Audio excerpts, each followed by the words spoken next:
Fenêtre sur l'Afrique.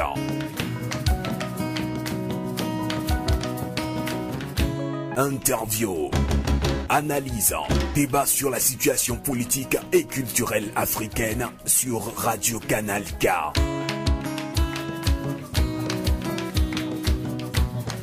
Fenêtre sur l'Afrique, la voix des sans-voix, la voix des opprimés.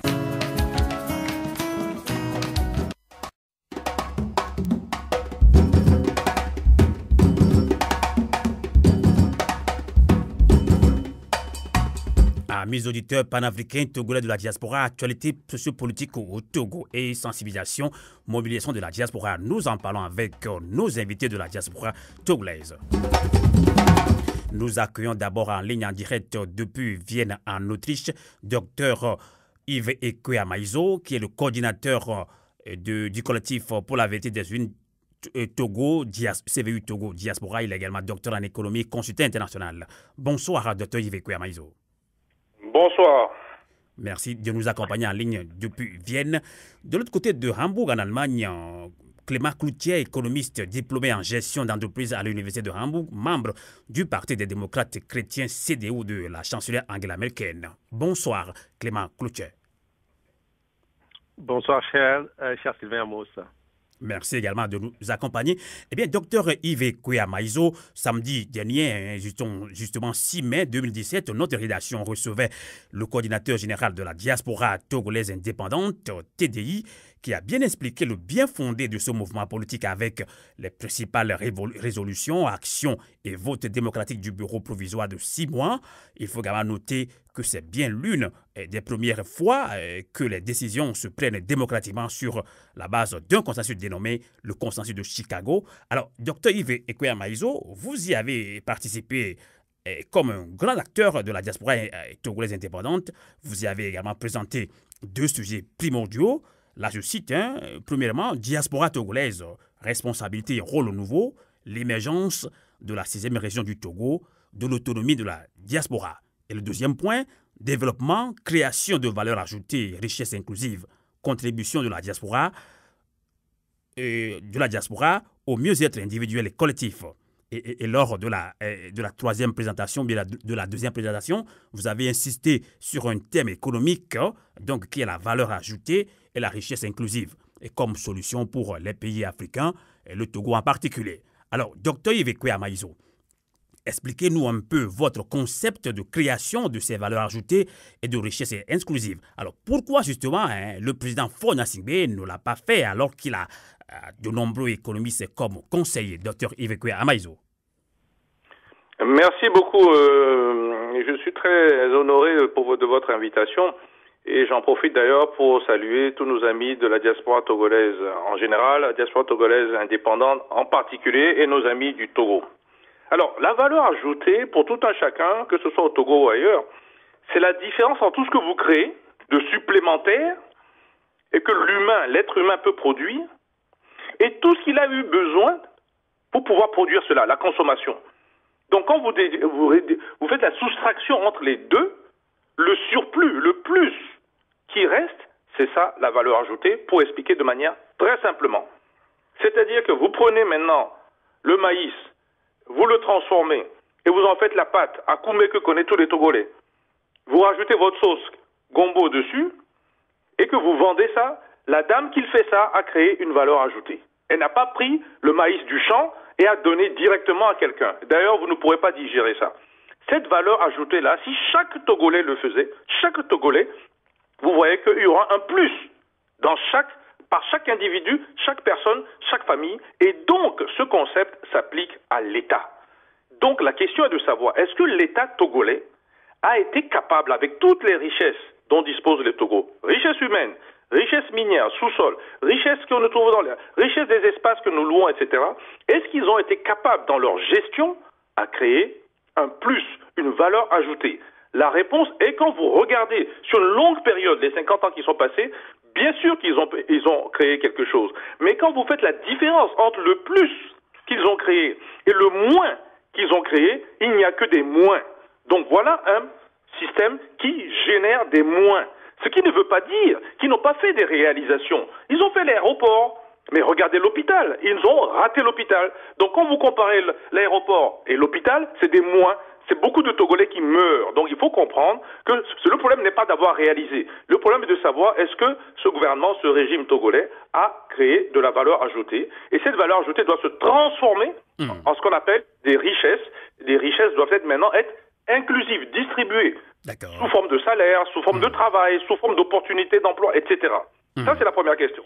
La deuxième partie de votre question, pourquoi ils n'ont pas pu le faire? Mais ils n'ont pas pu le faire parce qu'en fait, si vous regardez bien en analyse, ils ne travaillent pas pour le peuple togolais. Ils travaillent pour des gens externes et ils travaillent pour eux-mêmes. Et pour le faire, ils ont besoin d'un système civilo-militaire pour empêcher les gens de contester cela, de critiquer cela. C'est pour ça qu'ils ne veulent pas entendre parler des gens indépendants, que ce soit la diaspora togolaise indépendante, que ce soit les populations indépendantes, que ce soit les partis politiques indépendants.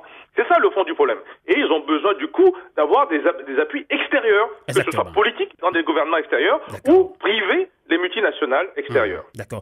Docteur Yves Kouya Maïzo, vous êtes très clair sur ce concept de création de ces valeurs ajoutées. Merci quand même. Eh bien, Clément Cloutier, je le disais, vous êtes économiste diplômé en gestion d'entreprise à l'Université de Hambourg. Vous êtes également membre du Parti des démocrates chrétiens, CDU, de la chancelière Angela Merkel. Justement, les 27, 28 et 29 avril dernier, vous avez aussi participé au consensus de Chicago. Vous avez d'ailleurs présenté un sujet sur le lobbying international. Et là, il y a environ 2 mois, nous abordions également avec vous dans cette émission cette question de lobbying international. Et bien justement, adhésion à l'alternance politique, lobbying proactif dans les pays d'accueil, État de droit, telles sont entre autres priorités de la résolution du consensus de Chicago. Et vous, personnellement, vous avez déjà dit dans cette émission qu'il faut revoir la façon de faire du lobbying.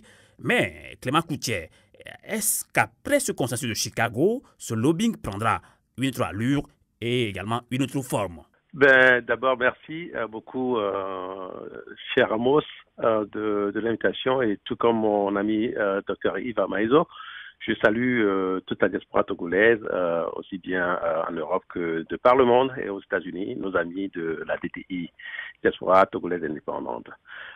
Pour répondre à votre question, naturellement, je crois que le consensus de Chicago a permis de dégager des résolutions et surtout de mettre en place des commissions dont les tâches sont clairement définies. Donc, il y a dans ces commissions une commission qui travaillera sur le lobbying. Et c'est tout à fait clair que les choses ne prendront plus l'allure qu'elles avaient avant. Notamment, c'est la première fois que la diaspora a décidé de prendre en main le dossier togolais et d'être active là-dessus, notamment auprès des gouvernements des pays d'accueil. Naturellement qu'avec le consensus de Chicago, il a été décidé de s'écarter donc de la voie classique de faire du lobbying. La diaspora va elle-même s'impliquer directement auprès des pays d'accueil pour l'expliquer. Ce sera donc du lobbying proactif qui n'attendra pas que le pays tombe dans des crises avant que les gens ne commencent pas à crier au vol d'élection ou aux tueries.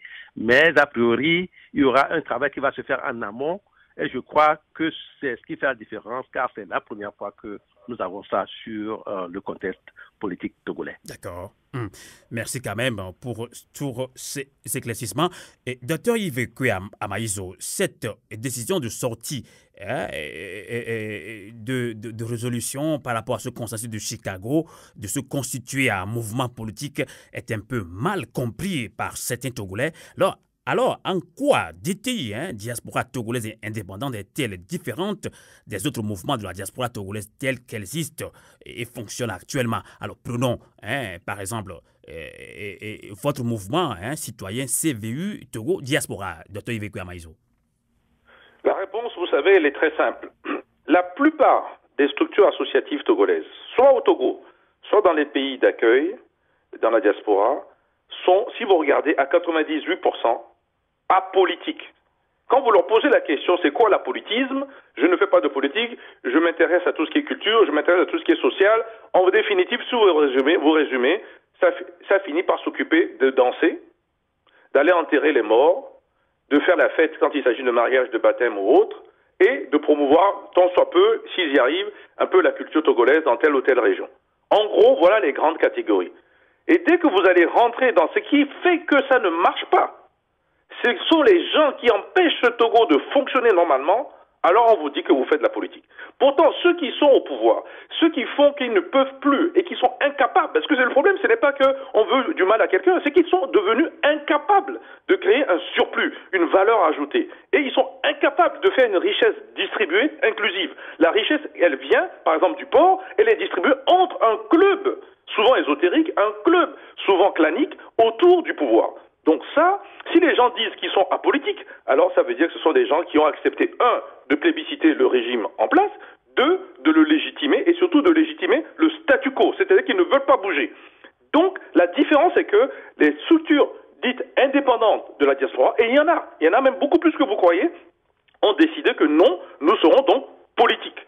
Politique ne veut pas dire qu'on se lève, qu'on va aller soutenir un parti politique. Ça ne veut pas dire non plus qu'on se lève, qu'on va aller mettre un candidat. On verra ça plus tard. Ce n'est pas un parti politique. C'est un mouvement politique. Et ce mouvement, M. Clément l'a dit tout à l'heure, il s'agit d'abord d'expliquer à ceux qui comprennent mal ce qui se passe au Togo, c'est-à-dire les pays d'accueil. Nous devons alors voir dans les pays d'accueil les structures officielles gouvernementales, mais aussi le secteur privé, pour leur dire, voilà ce que vous faites. Vous ne pouvez pas venir défendre que vos intérêts dans un pays comme le Togo. Vous devez aussi défendre les intérêts des populations togolaises et que le système soit gagnant. Exactement. Docteur Yves Ekwe-Amaizon, parlant justement de votre mouvement CVU Togo Diaspora, collectif pour la vérité des unes, alors il se susurre sur les réseaux sociaux que vous êtes en acquaintance avec l'ancien Premier ministre Agbeome Kodjo qui avait entre-temps quitté Cap 2015. D'autres disent même que qui dit Agbeome Kodjo dit Docteur Yves Ekwe-Amaizon dès lors qu'on parle de CVU Togo Diaspora. Alors, Docteur Yves Ekwe-Amaizon, que répondez-vous à nos auditeurs pour éclairer la lanterne? Alors, vous avez parlé de susurrer. Vous avez dit, vous avez dit que vous avez vu ça sur les réseaux sociaux. Vous ne m'avez pas dit que vous avez vu ça dans une structure officielle. Vous n'avez pas vu que vous avez vu ces gens-là faire. Donc, pour vous commencer, il s'agit de ce qu'on appelle les radios-trottoirs. Ce sont du bruit qui court. D'accord. Un, que tout le monde sache, que tout le Togo sache. Je n'ai jamais rencontré vis-à-vis, face à face, la main dans la main, M. Agbeome Kodjo. Ni aujourd'hui, ni hier, ni certainement peut-être demain. Ça, c'est le bon Dieu qui décidera. Donc, la première chose, les gens qui disent ça, c'est du faux. La deuxième chose, c'est vrai, il y a eu des gens qui ont vu à gauche et à droite ce monsieur, Agbeome Kodjo, ou d'autres de ses partenaires, venir envahir, je dis bien, CVU Togo Diaspora, qui a été créé de toutes pièces par des gens qui sont indépendants de la diaspora, en Autriche, avec statut et tout ce qui va avec. Mais nous avons mis du temps à comprendre qu'il s'agissait de venir infiltrer la CVU Togo Diaspora, et nous les avons chassés. Qu'on soit clair là-dessus, nous les avons chassés, que les gens ne se trompent pas. Que maintenant ils soient allés faire quelque chose au Togo là-bas pour mystifier, notamment l'ancien ministre Bojona, qui les a inscrits, puis ont créé des trucs, ce sont des copies. Donc je demande aux Togolais de travailler avec l'original. On ne travaille pas avec la photocopie. D'accord. Vous savez, et les photocopies sont souvent aussi recto-verso. Donc je ne crois pas que le CVU Togo Diaspora est recto-verso. En tout cas, lisez ce que nous écrivons. Vous allez sur notre site cvutogodiaspora.org, vous lirez, et si vous allez trouver quelque chose que font les autres, je crois à savoir qu'ils ont un parti politique qui s'appelle Au But. Je ne me rappelle plus qu'ils aient une association qui fait quelque chose aussi similaire à ce qu'on fait. S'ils le font, alors que les gens comparent. Ce n'est pas plus compliqué. Alors, moi, je finirai là-dessus pour vous dire que, écoutez, faites attention. Quand les gens disent des choses, allez vérifier les sources. Je ne suis ni le jumeau de M. Agbeome Kodjo, je ne suis ni le sosie de l'ex-premier ministre, je suis M. Dr Yves Ekwe-Amaizon, et il n'y en a pas deux. Et quand vous avez un deuxième, c'est certainement celui qui circule aussi, mais il a grandi au Bénin. Donc, il n'a rien à voir avec le Togo en tant que tel. D'accord, on a compris. Donc, écoutez, laissez Radio-Trottoir, et je vous dis de manière très triviale, laissez Radio-Trottoir faire le trottoir. D'accord. J'espère que maintenant, tout est clair pour nos auditeurs, surtout de la diaspora togolaise.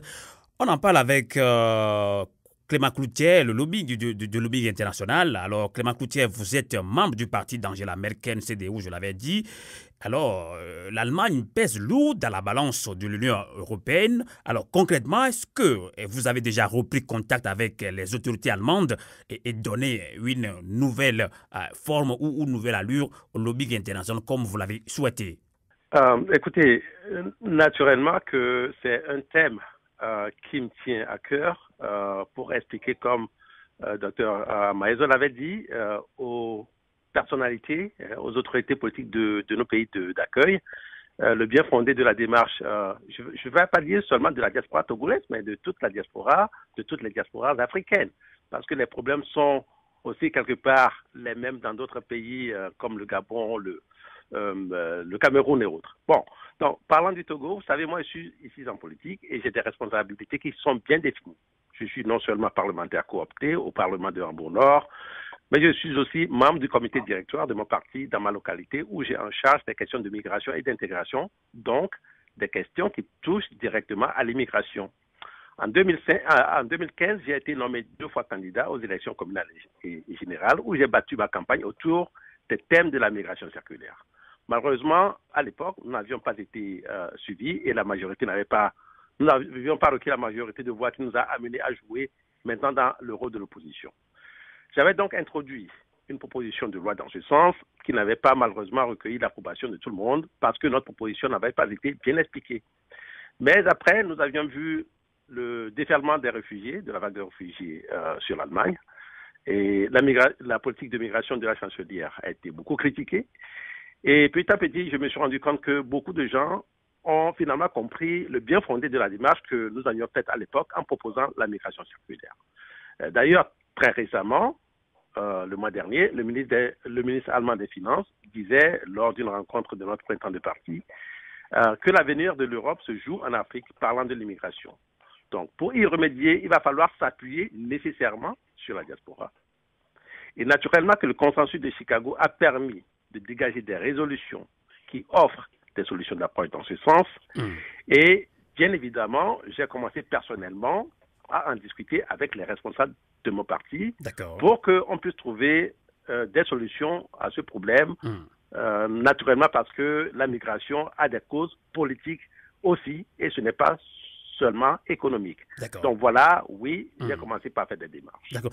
Et Clément Coutière, ce lobbying international, selon certains citoyens, ne peut pas se faire sans les acteurs politiques de l'opposition. Alors, comment se traduiront vos actions de lobbying? Quelle va être votre attitude vis-à-vis des formations politiques de l'opposition et ensuite des organisations de la société civile au Togo? Écoutez, moi j'étais aux États-Unis, j'étais à Chicago. Comme je l'avais dit, j'étais là juste pour pouvoir écouter, pour pouvoir échanger avec nos compatriotes togolais aux États-Unis et faire en fait un parallèle entre ce qu'ils vivent, ce qu'ils pensent de la diaspora, quel rôle la diaspora peut jouer et notamment comparé à ce que je vis ici en Allemagne. Donc, en clair, le consensus de Chicago ne s'est pas érigé en parti politique comme Dr. Ive Koya Maizo l'avait dit tout à l'heure, mais plutôt en mouvement politique censé soutenir les efforts de démocratisation, d'alternance et de bonne gouvernance. Les partis politiques, naturellement, ont leur rôle à jouer, mais si après pratiquement 27 ans de lutte, rien n'a changé, mais ce sont plutôt maintenant que les choses se sont d'ailleurs plutôt empirées, il y a lieu de changer de stratégie et de trouver des solutions alternatives. La diaspora ne peut pas éternellement, et ça, c'est un point que un point sur lequel je voudrais mettre de l'accent. La diaspora ne peut pas éternellement jouer le rôle de services sociaux en alimentant le peuple alors que les biens de l'État togolais servent à enrichir une certaine minorité qui pille le pays comme Faure Eyadema lui-même l'a dit. Donc, en clair, une coopération avec les partis politiques crédibles, je dis bien crédibles, et la société civile indépendante n'est pas exclue si cela va servir à l'intérêt national. Donc, vous y travaillez alors? Je crois que nous sommes d'accord. Vous y travaillez au sein de la DT et Diaspora Togolaise Indépendante? Naturellement que nous y travaillons, nous y avons réfléchi, nous venons juste de commencer un processus et je crois que l'avenir déterminera dans quel sens la lutte ira, mais nous ne travaillerons qu'avec des partis politiques qui sont vraiment crédibles sur le terrain. Vous allez les identifier? Pardon? Vous allez les identifier, ces partis politiques qui sont crédibles? Ben naturellement, il faudrait que nos actions aillent dans le sens de l'intérêt national togolais. D'accord. Et ça, la diaspora a toujours joué le rôle de services sociaux. Je crois qu'à un certain moment, il va falloir arrêter. Et déterminer la direction à prendre dans le pays, au Togo. Exactement. Eh bien, Dr. Ive Koya Maizo, parlons un peu d'actualité sur l'élection. À plus de 60% d'Emmanuel Macron à la tête de la France. Et bien justement interrogé sur sa politique africaine, Emmanuel Macron déclarait, je cite, « Je pense qu'il est essentiel que la France soit plus à l'écoute de la société civile et de la jeunesse africaine. J'entends les aspirations démocratiques des citoyens d'Afrique. Je défendrai le respect des principes démocratiques fondamentaux partout en Afrique et je soutiendrai l'action de l'Union africaine qui a démontré sa capacité d'action sur ce terrain. Fin de citation. Docteur Yves Kwea-Maïzo, n'est-ce pas là du déjà entendu de quel atout original dispose le président élu français pour faire autrement, voire mieux que justement ses prédécesseurs? Alors, merci pour cette question. Alors, avant de répondre sur le président élu, M. Macron, un petit point sur les partis politiques togolais. La loi que nous essayons de développer, ou la structure, ou le processus de valeur ajoutée, dont on a parlé au début, et qui doivent déboucher sur des richesses inclusives, ne s'applique pas que aux partis politiques UNIR ou RPT. Ça s'applique à tous les partis politiques. Il y en a 111, je crois, au Togo. La question est de savoir, est-ce que ces partis politiques ont apporté un plus, une valeur ajoutée? M. Cloutier-Clément vient de nous expliquer qu'ils doivent être crédibles. Moi, je suis plus précis. Il faut que nous déterminions concrètement, depuis ces 20 et quelques années, quel est le plus, qu'est-ce qu'ils ont amené de plus. S'ils n'ont rien amené de plus, s'ils n'ont pas de valeur ajoutée, il faut le dire clairement, il faut fermer ces partis politiques. En tout cas, on demande à la diaspora indépendante de ne plus envoyer l'argent là-bas. La notion de crédibilité est liée aussi au fait qu'il soit écrit de valeur ajoutée pour les populations et non pas pour eux-mêmes. Docteur Yves Kwea-Maïzo, je vous coupe tout de suite. Est-ce que vous pensez vraiment que l'opposition a les mains libres pour fonctionner au Togo? Est-ce que l'État togolais leur donne cette opportunité-là? C'est la grande question. Vous mélangez deux choses. Aucune lutte ne se fait sans que le parti au pouvoir ne vous dérange. On est au courant de toutes les difficultés. On a même envoyé des gens, des militaires, taper ces gens-là. Nous sommes bien au courant de tout cela. Ce n'est pas pour ça que nous allons donner un chèque en blanc et que la diaspora doit passer son temps à envoyer de l'argent, que les gens, je répète, ne rendent pas des comptes à cela et surtout ne viennent pas discuter d'égal à égal entre eux, les partis politiques, et la diaspora togolaise indépendante s'ils veulent discuter. Ils ne peuvent pas donner des instructions à une diaspora. Qu'on soit clair là-dessus. Si c'est ça, qu'ils continuent.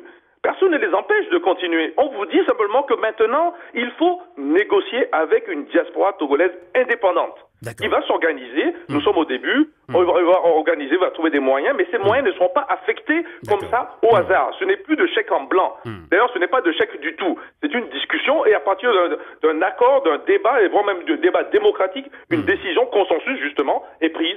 Elle est aujourd'hui qui s'appelle consensus de Chicago, demain ça va être le consensus de Montréal, après demain consensus de Washington, après consensus de tel ou tel pays dans la diaspora.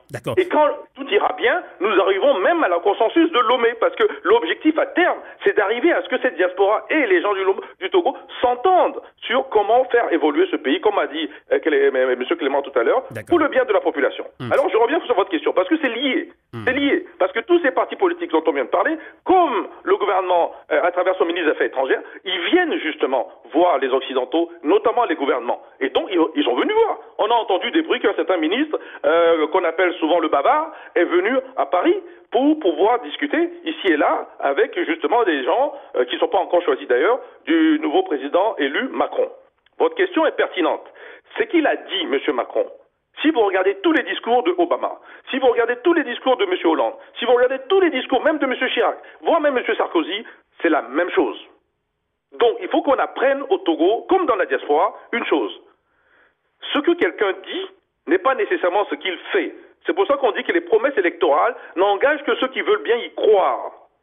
Si vous regardez la liste des multinationales françaises, des responsables politiques français qui ont financé, soutenu le président élu, M. Macron, vous serez étonné que vous trouvez dans cette liste, la liste est disponible maintenant dans la plupart des journaux, elle a été interdite de publication avant les élections, maintenant elle est libre. Donc regardez, vous allez trouver la plupart des multinationales qui sont en Afrique, vous allez trouver celles qui sont au Togo, et vous allez voir ceux qui soutiennent qui? Ils soutiennent d'abord le pouvoir en place, ils soutiennent le statu quo, ils soutiennent Faure Gnassingbé. Donc, si ces gens-là qui ont financé un président élu soutiennent une dictature, une autocratie, le non-respect des droits humains au Togo, la question est de savoir, est-ce que le pouvoir et le poids du nouveau président élu, M. Macron, est suffisamment fort contre les lobbies de ces multinationales privées? C'est ça la question. Si vous répondez qu'il est plus fort, alors c'est qu'il dit il va le faire. Si vous répondez qu'il est plus faible, ou même qu'il travaille pour eux, je vous garantis que le Togo ne changera pas. Vous avez vu avec le président Obama, pour la plupart des pays africains, rien n'a changé. C'est vrai qu'Obama est américain et il n'a pas fait d'autres promesses que de dire qu'il faut des institutions fortes. Mais, sur le plan pratique, son budget était moindre qu'au temps de M. Bush. Ça, je peux vous le garantir dans beaucoup de pays. D'accord. Et il a fait une erreur stratégique. Il n'a pas travaillé avec la diaspora. C'est ça le reproche qu'on lui fait. Et quand je suis allé à Chicago, nous avons eu le temps de voir des autorités. On nous a expliqué, oui, mais cette diaspora n'a pas été foutue de s'organiser, n'a pas été foutue d'être indépendante. D'où tout le mouvement de la diaspora togolaise indépendante qui commence aujourd'hui à Chicago, demain ce soir à Montréal, nous avons des très grands représentants là-bas, vous avez M. Adjete qui est là-bas, vous avez des gens à Washington, vous avez Lili Ninevi qui fait du très bon travail à Washington, vous avez des gens en Éthiopie, vous avez des gens en Chine, je ne peux pas y aller, c'est quelque chose qui nous dépasse, vous avez des amis qui sont venus depuis Arizona, etc. On a même des Togolais en Alaska, vous serez étonnés. Donc pour vous dire que c'est un mouvement qui va prendre son genre. Alors, de grâce, quand on parle de ces gens, surtout en campagne électorale, qu'ils fassent attention. Alors, est-ce que ça va changer le franc CFA? Parce que je vois votre question qui est derrière. Mais c'est la même chose. Si ces gens profitent de ce franc CFA, mais ils vont profiter du statu quo. Ils vont vouloir garder le système en place. C'est pour ça qu'il faut trouver un moyen d'abord de leur parler à ces autorités occidentales pour qu'ils changent d'abord leur vision, qu'ils ne viennent pas là-bas seulement pour prendre leurs intérêts. Ils doivent aussi défendre les intérêts des peuples. Et ils ont trouvé l'astuce, c'est qu'ils préfèrent aller soutenir, en piller le pays, en donnant une partie sous forme de corruption à des gens qui dirigent le pays avec des militaires qui frappent les gens tous les jours, qui frappent l'opposition tous les jours. Donc on ne peut plus laisser ça faire puisqu'on a fait confiance à cette opposition qui n'arrive pas à comprendre ce que je suis en train de vous expliquer. Exactement. Et qui passent leur temps pour certains à travailler carrément avec ce Fort Nyassigbe, pour d'autres à jouer à cache-cache, pour d'autres à dire que non, la prochaine fois ce sera mieux. Je parle même pas des ecclésiastes qui eux carrément disent que écoutez, on va aller discuter, on a créé le CVJR, maintenant le H-Krum, toutes ces histoires-là, et puis finalement ça perd du temps, ça empêche le Togolais de développer sa culture de combat intelligente. Il faut convaincre les gens. Nous devons amener les gens à adhérer. D'ailleurs, c'est le même objectif que le parti politique d'opposition. L'ANC ne dit rien d'autre que d'arriver à faire adhérer, sauf que l'ANC n'arrive pas à faire adhérer suffisamment de gens. Donc, il faut trouver un moyen d'élargir le champ. C'est pour ça que toute structure qui n'arrive pas à élargir ne fonctionne pas. D'où la solution, c'est quoi? Il faut que l'ensemble de ces partis se mettent ensemble et qu'il y ait en fait une sorte de vote démocratique sur une équipe, comme nous sommes en train de le faire à la DTI, qui va avoir un délai pour faire ce travail. Nous avons mis un bureau en place pour 6 mois. Après, demain, ce sera de nouveau 1 an ou 2. Les partis politiques togolais devraient faire la même chose. S'ils ne le font pas, mais ils ne feront pas adhérer les populations. Les gens sont pourtant d'accord avec eux, mais ils n'ont pas les moyens pour le faire. Il faut faire ce lobbying. C'est d'ailleurs qui a été confié à mon ami Clément Cloutier. Donc le lobbying va se faire. D'accord. Merci pour toutes ces précisions. Parlons de cette élection d'Emmanuel Macron. Alors, Clément Cloutier, Jean-Pierre Fabre, chef de file de l'opposition, a déclaré ne pas attendre grand-chose d'Emmanuel Macron. Alors, et d'y ajouter également que les Togolais, les Africains doivent travailler eux-mêmes pour des élections libres, équitables et transparentes. Enfin, Jean-Pierre Fabre déclare que son credo est que les Africains doivent se prendre en charge. Est-ce que la leçon tirée des diverses déceptions vécues de la part de la communauté internationale et de la France, les forces du changement africaines peuvent-elles s'émanciper en marge de la géopolitique et des réseaux internationaux? Clément Cloutier. À cette question, je vais répondre par 2 points en fait. Mais je voudrais juste faire rebondir rapidement sur l'intervention de mon ami Dr Amaezo. C'est que je suis toujours d'accord avec lui sur beaucoup de points, mais sur le point concernant Macron, au risque de me déjuger en tant que politique, je voudrais justement clarifier une chose. En fait, je crois qu'il faut laisser à M. Macron le temps de faire sa politique. Il vient d'arriver. Je crois que c'est des déclarations de très bonnes intentions qu'il a faites. Naturellement, le poids des lobbying des multinationales, on les connaît.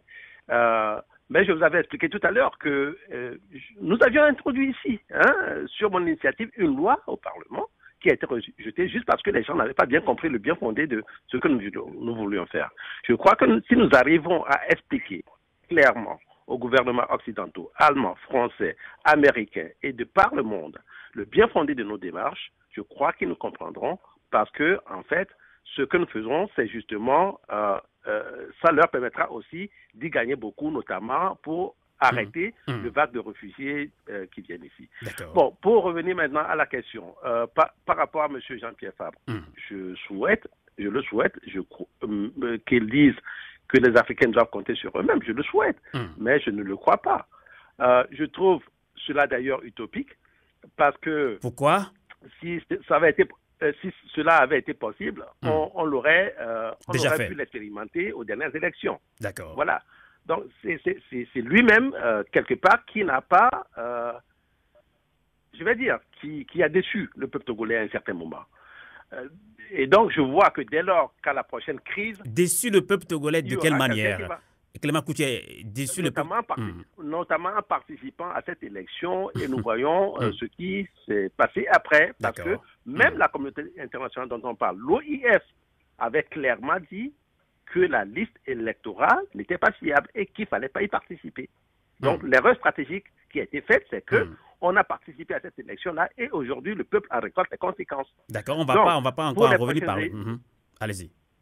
Bon, d'accord, je suis d'accord, mais il fallait répondre à vos questions. Allez-y. Donc, je vois que dès lors qu'il y aura une autre crise, on va encore recourir à cette communauté internationale-là parce que je ne vois pas d'alternative.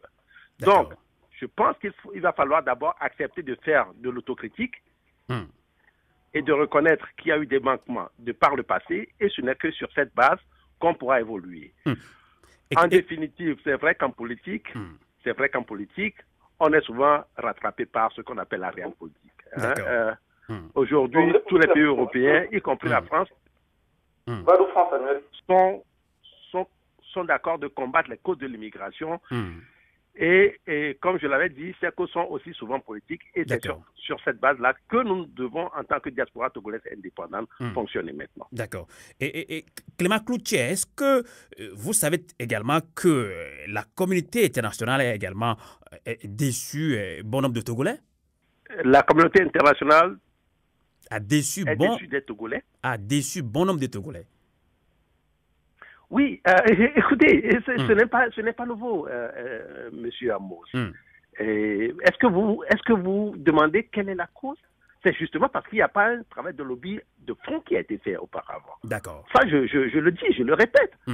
Je sais de quoi je parle. Okay. Et c'est, je crois, justement, ce que le consensus de Chicago essaie maintenant de rectifier à travers la mise en place de cette structure-là. Exactement. Une dernière question rapidement au Dr Yves Kouya Marizo.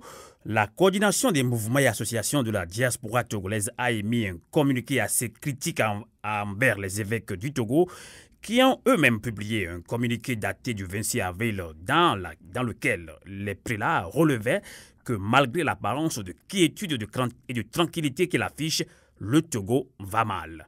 Alors la question qui se pose au Dr Yves Kouya Marizo, est-ce que les lettres et communiqués pastoraux peuvent-ils impacter le blocage des réformes politiques? Dr Yves Kouya Marizo.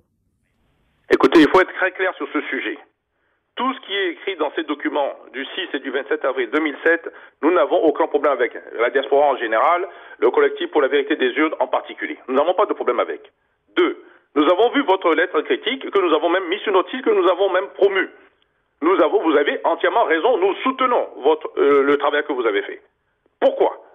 Il y a un problème clair dans la plupart des pays africains, arabes et togolais en particulier. Il faut aller vers la séparation de l'Église et de l'État.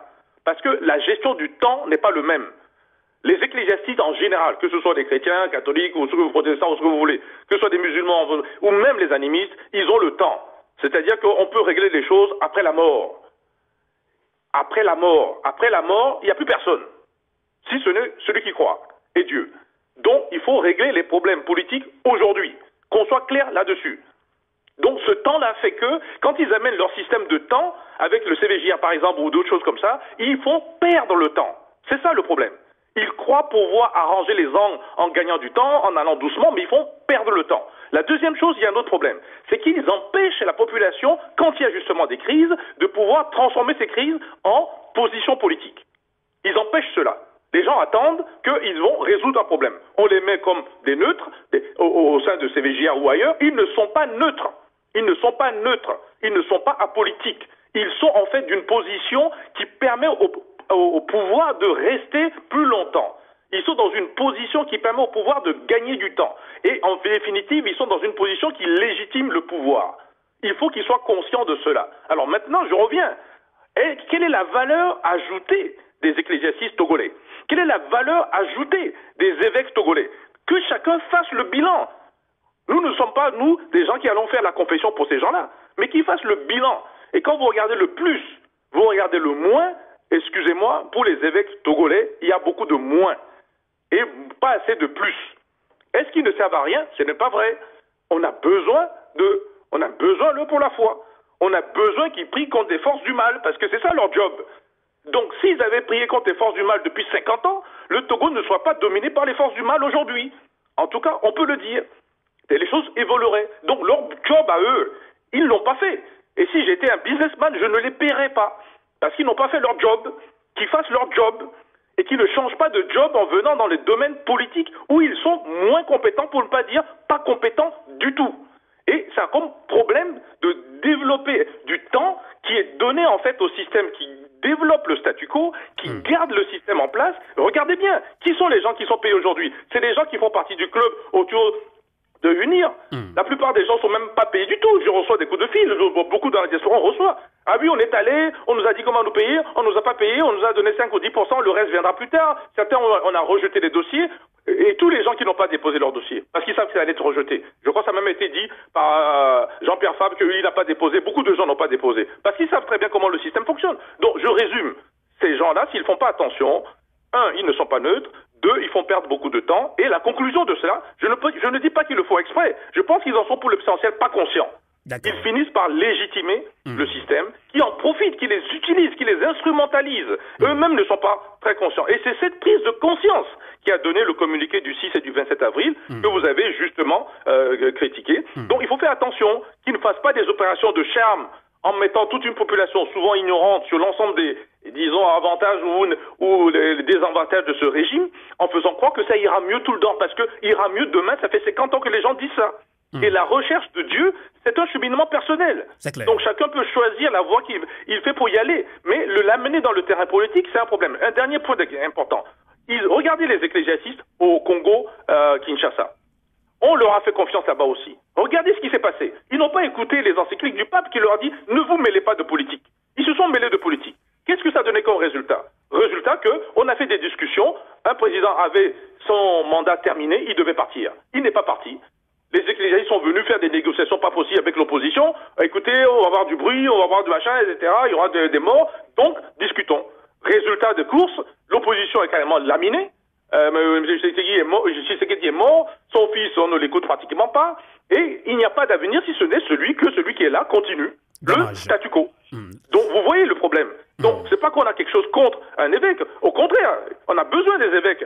Quoi que je vous dis, il y a des évêques, moi j'irai au paradis en ascenseur, eux, ils vont prendre l'escalier et l'escalier va leur faire tomber dans les trous. On va voir ce que pense également notre deuxième invité, Clément Cloutier. Clément Cloutier, les évêques ont dénoncé beaucoup de choses qui ne vont pas au Togo. Déjà, en 2016, ils l'ont dit dans une lettre pastorale, soyons responsables de la justice et vérité. Et leur message du 26 avril 2017 dernier, à l'occasion du 57e anniversaire de l'indépendance du Togo, ils écrivaient aussi, je cite, osons le reconnaître, derrière les apparences de quiétude, de tranquillité qu'il affiche, le Togo, notre cher pays, va mal. Ses fils et filles sont de plus en plus désabusés. Alors, Clément Cloutier, les évêques du Togo jouent-ils vraiment leur rôle de médiateur dans la crise politique? Alors, comment comprendre le silence des autres corporations religieuses, notamment les imams et les prêtres vaudous? Quel est votre commentaire et analyse, Clément Cloutier? Je crois que le système politique togolais est tellement verrouillé et que beaucoup de gens ont tellement peur de se prononcer politiquement. Ça, je le dis très clairement parce qu'on le voit même au niveau de la diaspora. Quand on prend la diaspora togolaise indépendante qui a été mise sur pied à Chicago tout dernièrement, lorsqu'on parle de la diaspora politique engagée, on entend souvent des gens dire « Non, moi je ne vais pas sur ce terrain ». Je crois que M. Dr Amaezo en avait déjà parlé au début de cette émission. Donc, je crois que la même chose se répète au niveau de nos organisations spirituelles, les églises, les mosquées et autres au Togo. Mais revenant sur le test des évêques, je l'ai lu et je trouve assez intéressant les points qu'ils ont énumérés. Je crois que ce sont des points qui sont connus de tout le monde. Écoutez, moi je suis quelqu'un de très pragmatique Et après notre retour de Chicago, j'ai eu à contacter directement au Togo, je ne nomme personne, mais une personne qui est revenue de la diaspora, qui est installée au Togo, qui a une entreprise qui est fonctionnelle, qui emploie aussi des gens. Alors, j'avais eu envie d'écouter de cette personne-là quelles sont les difficultés du terrain, parce que si on veut faire des projets dans ce sens au Togo pour créer de l'emploi, à quelles difficultés nous serons les difficultés que nous allions avoir sur le terrain. Alors, j'ai retenu deux choses. La première, c'est qu'au Togo, actuellement, il n'y a pas ce qu'on appelle la méritocratie. C'est-à-dire que les gens viennent, mais ce n'est pas à travers leur bagage intellectuel, leurs compétences qu'ils sont recrutés pour travailler, mais c'est par rapport à leur acquaintance avec le système. De deux, il y a la dégradation des valeurs morales au Togo. La prostitution, les tueries, des gens qu'on tue comme ça avec des pneus dans la rue. On en avait d'ailleurs parlé à Chicago. Et je crois que ce système n'est pas viable à l'avenir. Et les évêques ont cette responsabilité, justement, en tant qu'hommes de Dieu, hommes spirituels, d'être clairs sur ces points-là. Rester dans la théorie, écrire des choses, année après année, est une chose, mais je crois qu'ils doivent être proactifs par rapport au système congolais et leur clarifier justement qu'il va falloir sortir de cet état de choses-là. Donc, c'est bien ce qu'ils ont écrit, les mais évêques il va falloir aller plus loin. Plus loin, d'accord. En tout cas, nous sommes arrivés à la fin de cet entretien exclusif que vous avez bien voulu nous accorder, vous et Dr Yves Kouya Maïzo, je rappelle. Mais on a un point, il y a un point qu'il ne faut pas oublier. Oui, je vais vous donner quand même la parole pour clôturer cette émission, justement. Vous allez y arriver. Dr Yves Kouya Maïzo, vous êtes le coordinateur du collectif et pour la vérité des urnes, CVU Togo Diaspora, docteur en économie, consultant international. Pour conclure, que direz-vous à nos auditeurs, surtout la diaspora togolaise? Il faut que la diaspora togolaise, mais les Togolais aussi, sachent que l'avenir du Togo doit se faire pacifiquement. Donc, par la vérité des urnes. C'est vrai que le système est complètement biaisé aujourd'hui, mais c'est pas cela. Toutes les autres modalités, notamment coup d'État, force, posera des problèmes de fond pour celui qui viendra. Parce que la même force va attirer d'autres forces. Donc, il faut aller vers la cohésion, l'unité dans la diversité pour convaincre ceux qui donnent la force à ces gens-là qui continuent à brimer le peuple togolais. Donc, il faut aller dans le lobbying, il faut aller expliquer, ensuite venir au Togo. La deux, c'est pour stopper les abus de droit dont on a parlé. C'est pour stopper les sécurités qui ne fonctionnent pas. Attention, le système est en train de devenir mafieux. Nous avons 80% d'endettement dans ce pays. Comment un monsieur qui dirige ce peuple togolais, monsieur Faure Gnassingbé, peut en moins de 4 ou 5 ans arriver à faire de 40 à 80% de dette? Qu'est-ce qu'il a fait de l'argent? Qu'est-ce qu'il a fait de l'argent? Où sont le fait de rendre des comptes? 3, et c'est le dernier point, le plus important, c'est pour stopper tout ce système mafieux et manque de sécurité, comme on l'a dit tout à l'heure, mais il faut créer le futur. C'est la valeur ajoutée. Alors c'est peut-être technique, mais c'est des emplois. Exactement. C'est des jobs. C'est un pouvoir d'achat. Merci. Et il faut savoir qui est en train de le prendre aujourd'hui, qui le distribue mal. Donc, que les Togolais apprennent ce nouveau mot valeur ajoutée et que, en fait, quand il faut leur analyse, toujours, est-ce qu'il y a plus ou est-ce qu'il y a moins? Les évêques, plus ou moins? Faure Gnassingbé, plus ou moins? Et quand il y a trop de moins, écoutez, il va falloir que ces gens-là changent. Mais s'ils ne peuvent pas changer, mais soit on s'amuse à les convaincre, donc les faire changer, soit, excusez-moi le terme, il faut qu'ils dégagent. D'accord. En tout cas, merci beaucoup, Dr Yves Maïzo. Le temps est contre nous. Clément Cloutier, votre dernier mot dans cette émission. Vous avez 1 minute, Clément Cloutier. Allez-y. Après 57 ans d'années d'indépendance, je crois que la situation politique actuelle au Togo est plus que désastreuse et catastrophique. Avec un taux de chômage de plus de 60% au niveau de la jeunesse togolaise, il va falloir changer de stratégie. Et je crois que la diaspora togolaise indépendante s'est acquittée veut s'acquitter comme devoir, justement, d'apporter de la valeur ajoutée au système togolais, d'aider à un meilleur Togo. Et mon message à l'endroit du peuple togolais, c'est de faire confiance à cette diaspora-là qui, trop longtemps, a été trop silencieuse par rapport à sa situation et nous faire confiance pour que nous puissions apporter notre contribution pour un meilleur Togo. Merci. En tout cas, merci beaucoup également à vous, Clément Cloutier, économiste diplômé en gestion d'entreprise à l'Université de Hambourg, en Allemagne. Vous êtes également membre des démocrates et chrétiens, CDO de la chancelière Angela Merkel. Merci également à Dr Yves Kouya-Maïzo. Bonsoir et bon week-end à vous. Au revoir. Merci, au revoir. Merci, à très bientôt.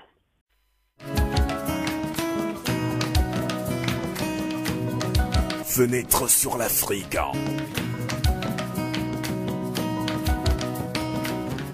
Interview, analyse, débat sur la situation politique et culturelle africaine sur Radio Canal K.